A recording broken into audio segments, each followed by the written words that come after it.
Le jour où il sera mis à la vente, mais ça sera l'hystérie devant les pharmacies, hein.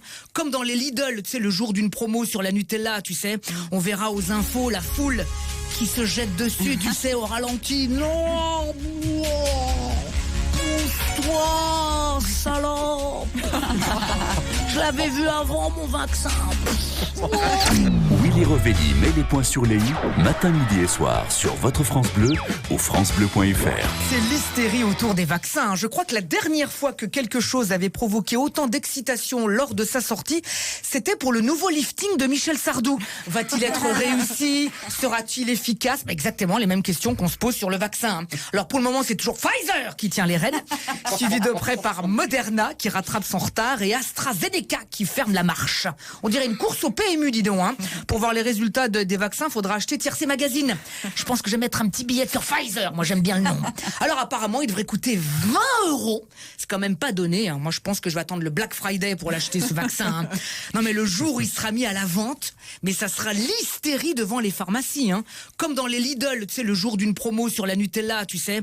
On verra aux infos la foule qui se jette dessus, tu sais, au ralenti. Non, pousse-toi, salope.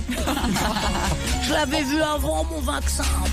Voilà. Mais bon, calmons-nous. Il n'est pas encore là. Déjà, faudra le conserver dans d'immenses frigos.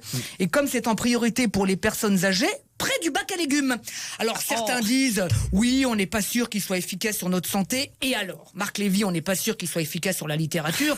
Et pourtant, il en sort un chaque année. Et on n'est pas mort, hein. Non, mais le vaccin n'est pas encore sorti que déjà il provoque chez pas mal de monde folie, paranoïa et crise de démence. C'est le premier médicament qui provoque des effets secondaires avant même d'avoir été pris. Enfin, moi, je respecte les pour et les contre. La seule chose urgente, c'est de retrouver sa vie d'avant. Parce qu'en attendant, les attestations, ça continue encore et encore. Là, la rouverture des restaurants en janvier, paraît qu'il faudrait une attestation pour prouver qu'on a faim, hein. Mais bon, en attendant, la fermeture des restos fait le bonheur de certains commerces, comme les fromagers, par exemple. Vous aimez le fromage ici? Oui. On aime, hein. Un bon plâtre de fromage. C'est l'occasion de retrouver à la maison des saveurs qui nous manquent, comme l'odeur du métro aux heures de pointe, ou les vestiaires d'une salle de sport. Et puis bon, bientôt les salles de cinéma vont rouvrir. Là, on pourra enfin se détendre.